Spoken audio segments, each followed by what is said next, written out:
레위인들은 이스라엘 각지의 48개 성읍에 골고루 흩어져 종교적인 직무와 율법 교사의 역할을 맡았습니다.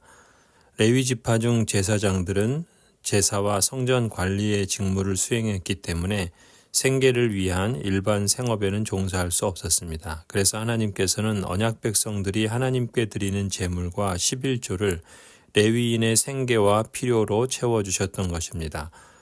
또한 레위인이 다른 곳으로 옮겨 성직을 하나님을 섬기는 일을 감당하기 원하면 이를 허용하고 똑같은 대우를 해주라고 말씀하십니다. 이는 어디서든 하나님께서 레위인들의 필요를 채우시고 보호해 주실 것임을 보여주시는 것이죠. 이렇듯 하나님께서는 당신의 종인 레위인과 레위 제사장들의 생계를 철저히 보호해 주셨습니다. 그들의 삶을 전적으로 하나님께 위임한 일에 맡겨졌기 때문에 그렇습니다. 이러한 하나님의 은혜와 배려는 오늘날도 마찬가지입니다. 주님께서 맡기신 일에 전적으로 충성하는 사람들은 자신의 모든 필요를 주님께 맡길 수 있습니다. 하나님은 자비로우시고 은혜로우셔서 자기를 믿고 전적으로 의지하는 백성들에게 친히 기업이 되어주시는 것이죠. 하나님께서는 제사장과 레위인들에게 자신이 친히 기업이 되겠다라고 하셨을 때 사실 이 약속은 눈에 보이는 땅이나 기업처럼 내 손에 쥐고 있는 것이 아닙니다. 당시에 백성들이 하나님께 드리는 11조는 1년 농사를 지은 후에 받게 됩니다.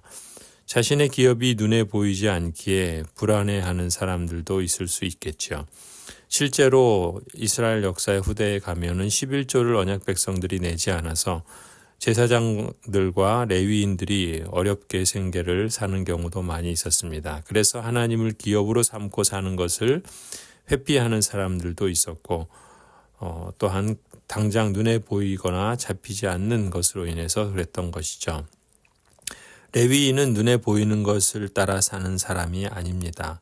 하나님의 약속을 따라 사는 사람들이라고 할 수 있죠. 하나님의 말씀을 가르치고 또 하나님의 그 섬기는 역할들을 감당하면서 진정 하나님을 믿음으로 사는 것이 레위인의 삶의 모습이어야 했습니다. 사실 이스라엘의 실패는 바로 이런 것에서 비롯되었습니다. 약속의 땅에 대한 하나님의 약속이 분명히 있는데 그것들이 눈에 보이지 않을 때 이스라엘 백성들은 이해할 수 없는 행동들을 하지요. 그것이 광야에서 보였던 이스라엘의 모습이었습니다.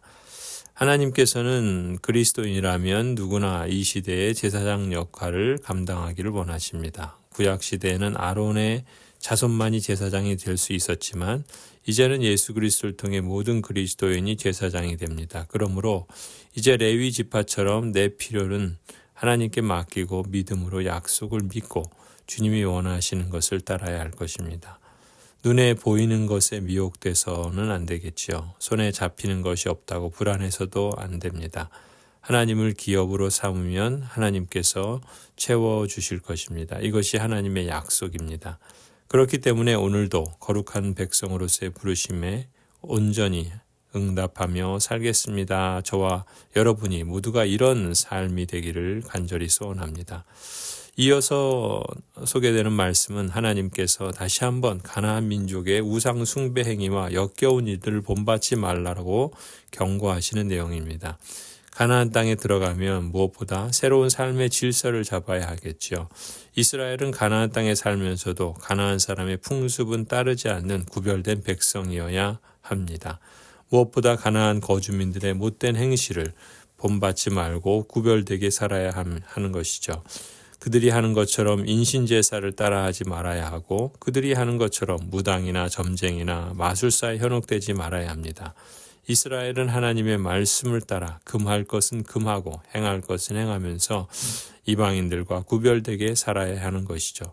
오늘 우리 그리스도인들도 이 세상 속에 살고 있지만 이 세상에 속한 사람이 아니라 하나님 나라에 속한 사람으로 다르게 살아가며 하나님의 말씀을 따라 금할 것은 금하고 행할 것은 행하면서 하나님 나라의 백성다운 면모를 지키고 또 증거하며 구별된 삶을 살아야 할 줄로 믿습니다. 아멘.